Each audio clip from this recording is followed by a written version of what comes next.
Las sustancias psicodélicas son aquellas sustancias capaces de inducir una vigilia alterada en los seres humanos. Es una vigilia diferente a la vigilia en la que nosotros tenemos todos los días y se puede definir como una vigilia que es más parecida a los sueños o a estados que se obtienen luego de la práctica de ciertas técnicas religiosas. La palabra psicodélico es un neologismo que está formado por dos palabras, psique, que significa mente, y delos, que significa manifestar, porque justamente en esta vigilia alterada se puede manifestar el contenido psíquico de la persona.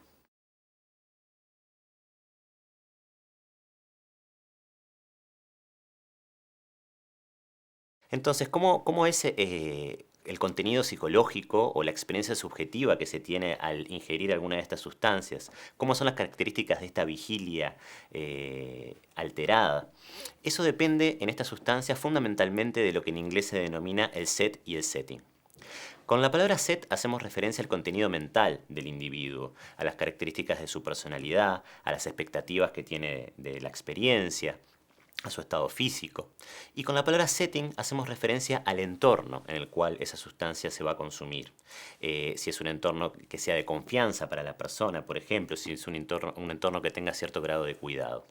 Esto es importante porque entonces la vivencia subjetiva del estado inducido por estas sustancias va a ser completamente permeable a esto. Esto es diferente a otras sustancias, a otros fármacos, como por ejemplo un antibiótico va a tener el mismo efecto si lo consumimos en la cocina, en el baño, con amigos o solos.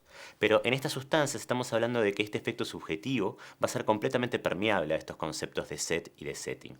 Y eso puede tener que ver con el contenido de esta vivencia subjetiva. Por ejemplo, puede ser la diferencia entre lo denominado en la jerga un buen viaje o un mal viaje, dependiendo de cuáles son esas condiciones, ese entorno y lo que eso significa para la persona que está consumiendo la sustancia.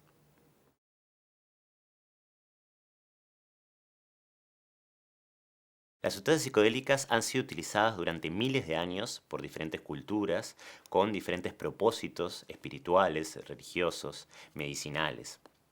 En estos usos originarios podemos ver de que existe una regulación implícita en su uso. Es decir, por ejemplo, no cualquiera las toma. Hay una regulación donde existen ciertas personas autorizadas para su toma que están consideradas aquellas personas sabias o que pueden realmente dominar el estado que producen. De la misma manera, los individuos se preparan para la experiencia y es contenido muchas veces dentro de ciertos entornos rituales. En la actualidad existen también diferentes usos. Hay usos en terapias alternativas que también tienen cierta interfase con ciertas prácticas espirituales. Y también hay usos recreativos, como por ejemplo puede ser el uso del MDMA en ciertos settings de fiestas electrónicas, por ejemplo. A su vez, existen ciertas investigaciones científicas sobre el potencial medicinal de estas sustancias. Específicamente hay investigaciones clínicas que describen un potencial uso medicinal para la psilocibina, para el tratamiento de la depresión, y esos son estudios clínicos que están en fase 2 en este momento, y el uso del MDMA para el tratamiento de traumas o del estrés postraumático, que son investigaciones clínicas que están en fase 3 en este momento. En cualquiera de estas investigaciones clínicas, las sustancias no son utilizadas de forma aislada, sino que a las personas se las prepara para la experiencia, se las ayuda a transitar la experiencia y luego se les ayuda a integrar lo que sucedió. Es decir, no es un esquema clásico de una investigación clínica de un fármaco, sino que es una especie de combo entre el psicoterapia y el uso de la sustancia dentro de psicoterapia. Si estas investigaciones terminan, o sea, si llegan a sus últimas fases y son aprobados estos fármacos para su uso en esta psicoterapia asistida, estaríamos frente a un nuevo uso medicinal por nuestra cultura, por nuestra medicina de estas sustancias.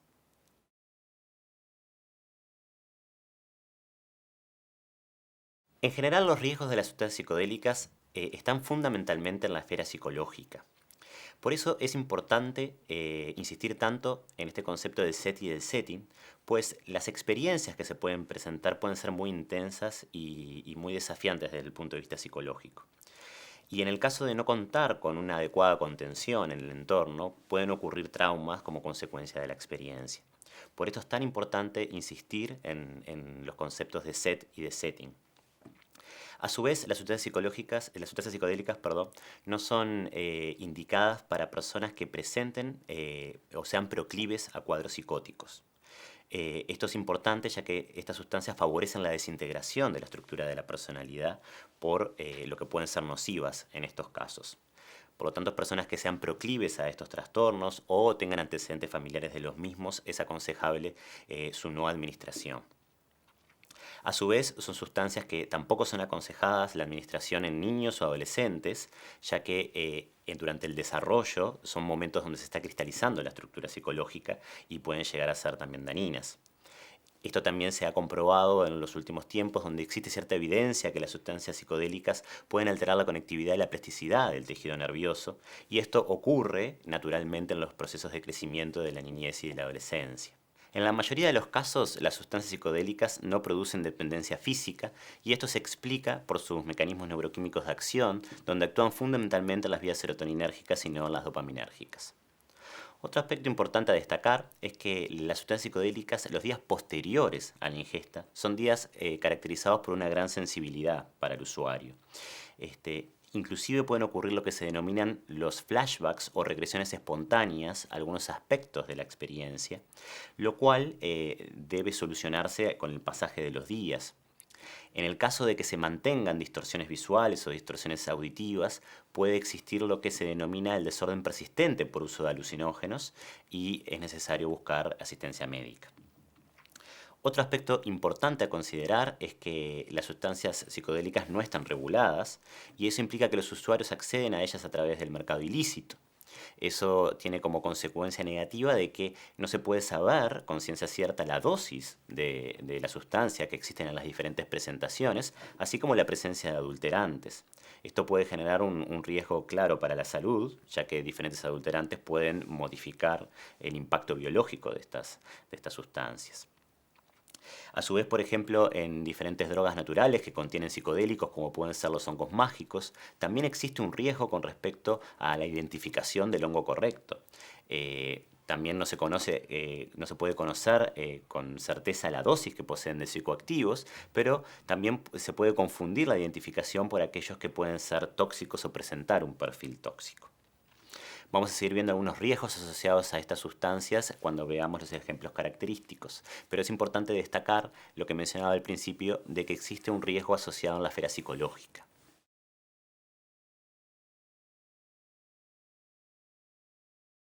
Existen varias clasificaciones de sustancias psicodélicas y vamos a utilizar una que se basa en clasificar por diferentes efectos subjetivos y que tiene cierta correlación también con los diferentes efectos neuroquímicos que tienen estas sustancias.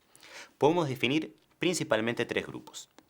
El primer grupo se denominan los psicodélicos clásicos o psicodélicos serotoninérgicos y son sustancias que fundamentalmente alteran las vías de percepción. Pueden ocurrir distorsiones visuales, distorsiones auditivas, puede ocurrir lo que se denomina sinestesia. En este grupo encontramos a los psicodélicos que se denominan como clásicos, como puede ser el LSD, como puede ser la psilocibina presente en los hongos psicoactivos o hongos mágicos, y también, por ejemplo, a la mescalina, que es el componente activo del peyote o del San Pedro.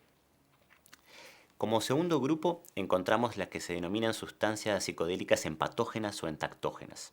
Estas son sustancias que actúan fundamentalmente en la esfera emocional del individuo, favoreciendo procesos de comunicación y de empatía. Un ejemplo de ellas puede ser, por ejemplo, el MDMA. El tercer grupo son sustancias que se denominan oneirogénicas o generadoras de sueños. En este caso, las imágenes se presentan más como si ocurriera un sueño estando despierto. Son como imágenes de ensueño que se colan en la vigilia. En este caso podemos encontrar a la ibogaína, un potente psicodélico, y también a la decocción acuosa brebaje que se denomina ayahuasca. Empezamos entonces por los psicodélicos clásicos. Desde el punto de vista farmacológico, estas sustancias comparten un mecanismo de acción y es que los efectos psicodélicos son generados por una activación o un agonismo sobre un receptor específico un subtipo específico de receptor de serotonina que se denomina el 5-HT2A. Desde el punto de vista de la vivencia subjetiva, como mencionamos antes, el efecto de esta sustancia está caracterizado por la distorsión de las vías perceptivas y la calidad de la experiencia puede alternar entre dos diferentes polos. Pueden existir, por ejemplo, ciertos estados de contemplación que pueden ir hasta ciertos grados de éxtasis, hasta llegar a lo que se denomina la experiencia mística en la literatura, que son experiencias semejantes a las de ciertos contenidos espirituales y religiosos. Pero también puede ocurrir el pasaje por diferentes pasajes más difíciles que pueden estar caracterizados por una exacerbación de la psicopatología o de rasgos psicopatológicos de la persona. Esta alternancia entre ciertos pasajes más celestiales e infernales puede estar caracterizado dentro de la experiencia psicodélica y es necesario tenerlo en cuenta que cualquiera de esas cosas pueden ocurrir. También son sustancias que pueden generar ciertos efectos colaterales simpaticomiméticos, como puede ser un aumento de la presión arterial, un aumento de la frecuencia cardíaca o dilatación de las pupilas. Pero en general, este grupo de sustancias, en la inmensa mayoría de ellas, se caracterizan por ser fisiológicamente bastante seguras, porque la dosis psicoactiva está muy alejada de la dosis tóxica. Toda sustancia puede ser tóxica en su potencial, eso depende de la dosis, pero cuanto más separados están la dosis psicoactiva de la dosis tóxica, se puede tener un margen de seguridad mayor. En la mayoría de estas sustancias eso ocurre y, como mencionamos antes, la mayoría de los riesgos entran dentro de la esfera psicológica. Como ejemplos de este grupo de sustancias tenemos al LSD, que es popularmente conocido también como tripa, o a la psilocibina, que es el componente psicoactivo de los hongos mágicos.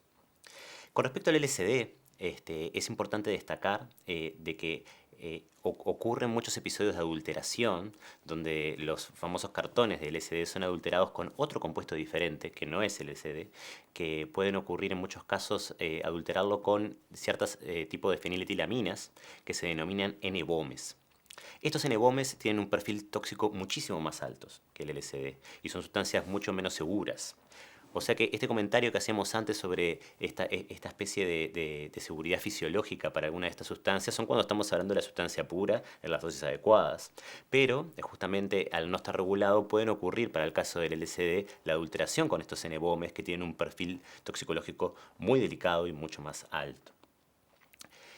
Con respecto a los hongos, como mencionábamos anteriormente, hay muchas especies de hongos diferentes que tienen psilocibina. Los más famosos son los hongos del género psilocibe, pero también los hay del género Paneolus o del género Conocibe.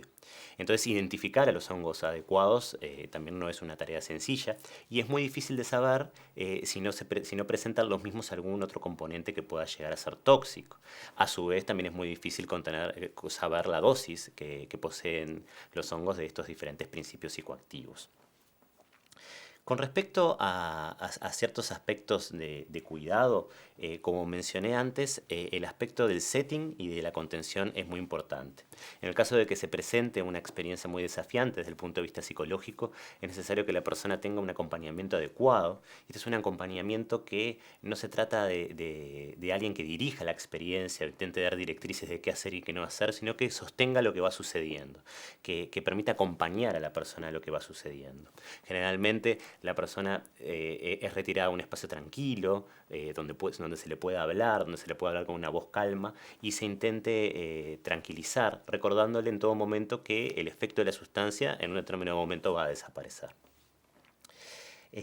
Con respecto a las mezclas de diferentes psicodélicos pueden tener un efecto tóxico como consecuencia de una sobreactivación del sistema serotoninérgico. Esto puede, en algunos casos, dependiendo de qué mezcla estamos hablando, incurrir en lo que se denomina el síndrome serotoninérgico, que puede estar caracterizado por presentar temblores, fiebre, temperatura alta. Y esto puede ser una condición muy delicada desde el punto de vista de la salud. Así que el tema de las mezclas puede llegar a ser bastante delicado. Y también es importante considerar si la persona está bajo algún tipo de medicación psiquiátrica, ya que existen algunos tipos de psicofármacos que actúan sobre vías similares a las que actúan estos psicodélicos. Vamos ahora al segundo grupo, el de los entactógenos y los empatógenos. Estas son sustancias distintas que actúan fundamentalmente sobre la esfera emocional sin producir algunos efectos de distorsión de pensamiento, despersonalización que podían producir, como mencionamos, los psicodélicos clásicos. En este caso, las personas tienen mayor acceso a su conciencia emocional, hay más facilidad de comunicación interpersonal y se desarrollan fenómenos de empatía. Desde el punto de vista farmacológico, estas sustancias son diferentes también a los psicodélicos clásicos porque actúan fundamentalmente sobre los transportadores de monoaminas, tanto plasmáticos como vesiculares, promoviendo la liberación de ciertos neurotransmisores, fundamentalmente serotonina y noradrenalina, y en menor proporción dopamina. El MDMA en sus orígenes, luego de ser sintetizado, fue utilizado inicialmente en círculos de psicoterapeutas y psiquiatras para el tratamiento justamente de traumas, porque puede inducir la regresión espontánea a ciertos eventos dolorosos o traumáticos del pasado, que justamente por este estado de empatía que induce un estado más amoroso, permite a la persona acceder a un encuentro con este dolor desde un punto de vista distinto. Eso se vio que psicoterapéuticamente era muy provechoso. Luego, en la historia, el MDMA se permea su uso recreativo también a las escenas de las fiestas electrónicas y posteriormente, cerca de la década del 80, es prohibido, clasificado como una sustancia tipo Schedule 1, lo que también prohíbe o dificulta, mejor dicho, dificulta su investigación científica. Y estos potenciales usos medicinales quedan un poco en la oscuridad o retrasados en su investigación. El MDMA puede generar efectos adversos simpático-miméticos, como es el aumento de la presión arterial, el aumento de la frecuencia cardíaca, aumento de temperatura, dilatación de pupilas. Y es necesario destacar que en este caso el margen terapéutico es más estrecho que lo mencionado para los psicodélicos clásicos. Es decir, la dosis tóxica no está tan separada de la dosis psicoactiva. Aquí el control de la dosis es mucho más importante para evitar cuadros de intoxicación graves. En los casos de intoxicación lo que puede ocurrir son algunos síntomas de síndrome serotoninérgico y especialmente delicados el tema de la temperatura corporal. Puede ocurrir hipertermia, lo cual también está relacionado al setting donde se utiliza la sustancia, porque si la persona está bailando mucho o con mucha actividad física en un lugar cerrado, donde no se permita un correcto intercambio de la temperatura, esto puede favorecer también estos cuadros de hipertermia. Generalmente se recomienda una buena hidratación, pero con bebidas isotónicas que contengan cierto contenido de sales o jugos, que permitan no tan solo una hidratación, sino un correcto balance de electrolitos. También es importante que en casos de síntomas que impliquen o temblores o convulsiones o un malestar general, confusión o temperatura alta, consultar inmediatamente a un médico porque se puede estar incurriendo dentro de algunos síntomas de este síndrome. También el MDMA puede genera tolerancia y eso implica de que los usuarios vayan aumentando la dosis para recurrir a los mismos efectos, pero lo que tiene como consecuencia de que también aumentan los efectos secundarios. Por lo tanto, se aconseja separar o aislar tomas de esta sustancia en el tiempo para justamente no se favorezca ese fenómeno de tolerancia. Con respecto a las interacciones o a las mezclas, también se cumple lo mismo que mencionábamos para los psicodélicos clásicos. El uso de diferentes psicodélicos o mezclar MDMA con diferentes psicodélicos puede también favorecer esta exacerbación del sistema serotoninérgico. Y también, por ejemplo, su mezcla con alcohol puede favorecer casos de deshidratación. También es necesario considerar de que el consumo de cierta medicación psiquiátrica también puede alterar el efecto del MDMA porque algunos fármacos tienen mecanismos de acción o blancos farmacológicos similares. El último grupo de sustancias psicodélicas que vamos a estudiar es el de los oneirogénicos o generadores de sueños. En este caso, el efecto inducido por las sustancias es un efecto donde imágenes de sueños, como si estuviéramos durmiendo, aparecen entremezcladas en la vigilia. Los usuarios describen que con ojos cerrados aparecen estas ensoñaciones mientras están despiertos. Ejemplos de sustancias de este grupo son la ibogaína y el té o brebaje denominado ayahuasca. Desde el punto de vista farmacológico, estas sustancias tienen una farmacología más complicada. Existe cierto grado de activación serotoninérgica, pero por ejemplo para el caso de la ibogaína también es un antagonista del glutamato, NMDA. La ibogaína es un psicodélico que se denomina atípico u oneirogénico, que originalmente está presente en la corteza de la raíz de un árbol africano que se denomina tabernante iboga. es un psicodélico en el cual sobre alrededor hay mucha investigación científica porque tiene una propiedad bastante peculiar de poder interrumpir ciertos procesos de dependencia a sustancias de abuso. Entonces hay un gran número de investigación científica alrededor de este psicodélico que tiene este efecto prometedor, pero también tiene algunos efectos bastante delicados sobre el corazón. Puede presentar puede favorecer la aparición de ciertos tipos de arritmias. Por lo tanto, hay mucha investigación científica alrededor de esa sustancia hoy en día. Después tenemos a la ayahuasca, que como les comenté, es este brebaje, esta decocción acuosa realizada de diferentes especies vegetales. Fundamentalmente de una liana que se denomina Banisteriopsis caapi, que es originaria de la zona del Amazonas, y que es muy rica en ciertos compuestos químicos que se denominan betacarbolinas. Dentro de las betacarboninas presentes en esta liana, que están presentes en la ayahuasca, encontramos a la armina, a la tetrahidroarmina y a la armalina. A su vez, existen otras mezclas de plantas que se agregan a las preparaciones de ayahuasca. Algunas de ellas, como por ejemplo Psychotria viridis, se utilizan las hojas y contiene un alto contenido de DMT, dimetiltriptamina. Dimetiltriptamina es un psicodélico clásico que generalmente no es activo vía oral. ¿Esto qué quiere decir? Cuando alguien consume vía oral dimetiltriptamina, esta sustancia es destruida a nivel intestinal y a nivel del hígado por ciertas enzimas que se denominan monoaminoxidasas. Las betacarbolinas, armina, tetrahidroarmina y armalina, presentes en Banisteriopsis caapi, que están presentes en la ayahuasca, son inhibidoras de esta enzima. Eso genera de que la DMT presente en la ayahuasca pueda ser activa vía oral. Es decir, que la ayahuasca es esta especie de mezcla que farmacológicamente está muy bien diseñada, porque presenta inhibidores de la monoaminoxidasa que van a permitir que la DMT sea activa vía oral.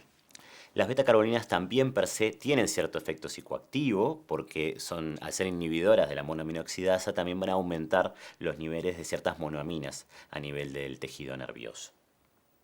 Como comentábamos, la ayahuasca es originaria de la cuenca del Amazonas, en ciertos grupos originarios que la utilizan con diferentes fines espirituales, medicinales, ¿sí? Y hace bastantes años ya que el uso de la ayahuasca y la ayahuasca ha permeado en nuestra cultura, también en diferentes usos, como usos religiosos, por diferentes religiones que la utilizan como sustancia sagrada central, o ciertos usos también terapéuticos espirituales. A su vez también la ayahuasca es bastante interesante desde el punto de vista del renacimiento de los estudios o del interés científico de los psicodélicos, y se han desarrollado también ciertos estudios clínicos preliminares que pueden mostrar un efecto antidepresivo importante o un efecto beneficioso para ciertas diferentes afecciones como la dependencia a ciertas sustancias de abuso o también el tránsito de duelos.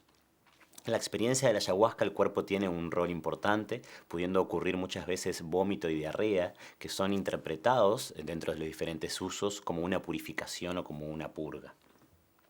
Desde el punto de vista de los cuidados, cumple todo lo que mencionamos para los diferentes psicodélicos, teniendo en cuenta que las experiencias también pueden ser muy fuertes y generalmente se transitan en rituales donde hay un grupo, es una experiencia que se establece en un grupo para facilitar la contención. Con respecto a las mezclas, también es importante esto que mencionábamos de considerar si la persona está tomando cierta medicación psiquiátrica por justamente ciertos blancos farmacológicos en común. Hablamos que la ayahuasca tiene un agonista de 5-HT2A como la DMT, que tiene diferentes sustancias como las betacarbolinas, algunas de ellas que son inhibidoras de la MAO. Todos estos son diferentes blancos farmacológicos que también pueden ser incididos por ciertos fármacos de uso psiquiátrico. Entonces podemos ver que las sustancias psicodélicas, aparte de ser sustancias donde hay que estudiar una farmacología, por ejemplo, para entender cómo actúan en la neuroquímica de nuestro cerebro, también originan dentro de nuestra psicología fenómenos muy interesantes, hasta que pueden ser muy desafiantes. Por lo tanto, entenderlas requiere como un abordaje interdisciplinar o multidisciplinario. Es importante entender que el uso que se le da a la sustancia tiene un rol fundamental, más allá quizás que la sustancia en sí. Por eso generalmente cuando uno intenta estudiar una sustancia, intenta discriminar esto de si la sustancia va a ser beneficiosa o no beneficiosa. Y en este caso es algo más complejo que esa dicotomía, porque es el uso que se le va a dar a la sustancia lo que puede terminar en algo beneficioso o en algo detrimental para la persona. Es como si nos cuestionáramos si el fuego es bueno o malo.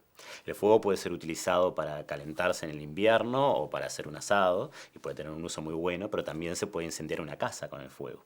En este caso es importante favorecer en el desarrollo de esquemas interdisciplinarios que permitan tener una expertise adecuada para, por ejemplo, poder utilizar estas sustancias en lo que respecta, por ejemplo, a sus potenciales médicos de una forma adecuada.